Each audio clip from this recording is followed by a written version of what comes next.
September is PCOS Awareness Month. If you're unfamiliar, PCOS stands for Poly Cystic Ovarian Syndrome. It's super common, 1 in 10 women have it, and I am one of them. Hi, it's Vanessa Raquel here. Please remember to like and subscribe if you're interested in this video and in this channel. So I was 22 years old when I was diagnosed with PCOS. I was living in Vancouver at the time, and I went to a variety of doctors to help create this diagnosis. I went to get blood tests done, I had ultrasounds, and the results were pretty clear. The reason I thought to go to a doctor in the first place stemmed from a single Facebook video I saw that made me realize, wow, I have a lot of these symptoms. For me, the biggest ones are things like mood swings, anxiety, depression, a super big challenge related to weight gain and struggling to lose weight. I've always had really weird periods, so the things related to infertility seem pretty up my alley. And by far the biggest one for me is the excessive hair growth. Yay! So I figured in the spirit of Awareness Month, I would take you on the journey of what I experience basically most days of my life. So women definitely get this in a lot of ways of what excessive hair growth looks like. Some women have like upper lip things, some have sideburn things. For me, my main area of concern is my chin. So this is about 1 to 2 days worth of hair growth. Isn't that great? You can see it's like these are like the 2 main spots where they're really coming out there, but it's also along the neck here and over off to the sides. But these 2 spots right here, I can always feel the little pricklies all the time. So the reason that I wanted to make this is because I usually get really embarrassed and uncomfortable when I am plucking or waxing or shaving.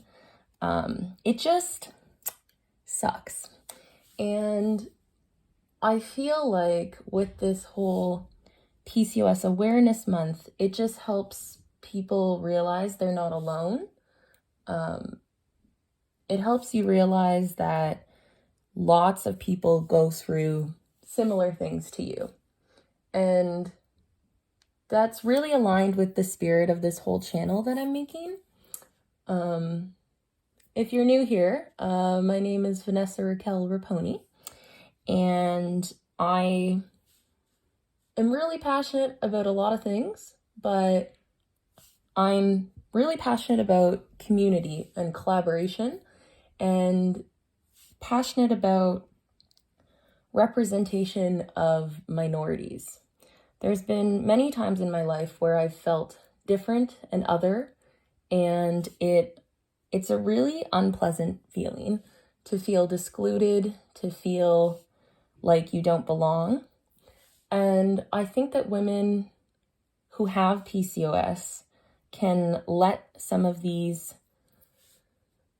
can really let these symptoms get to them mentally, because you think that, oh my God, I'm a woman and I have a beard. Like, how much does that suck? Am I a freak? Like, I'm not beautiful. But that's just not really the case, right? Like, we're all beautiful in our own ways. All humans are beautiful. And I think that it's so important for all the women who are having to go through things like this, which allegedly there's 1 in 10 of us, that and feel that this is okay and this is normal. This is not what every woman has to go through, for sure, but it's what some of us do. And whether you're super young and just got diagnosed, whether you've been living with it your whole life, whether you feel like it's a death sentence sometimes, because there's so many different symptoms. I know for me, finding out I was probably infertile when I was 22 was pretty scary, but I'm also a woman who doesn't necessarily want to birth her own children, if not have children ever, potentially. So that doesn't freak me out too much, because I'm super pro-adoption. But for other women, I know that can be like a super super big deal. Like, I follow the hashtag PCOS on Instagram, which my feature I'm going to talk about later, recommended I do. Definitely check out Cybercycle. And so many of the posts are always related to being infertile and finally getting pregnant and all these types of things,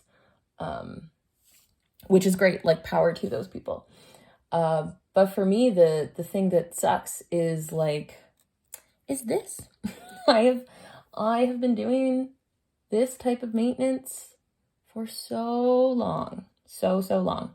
And I have, adults are usually pretty respectful about it. Like, they're not going to be like, wow, you have a beard.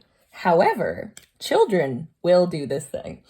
2 separate times in my life, I have had children under the age of 6 maybe, that I was related to, come up to me and be like, wow, you have a beard. And I was like, yup. So there were times in my life I was super, super embarrassed and uncomfortable with that. And it was so upsetting to hear.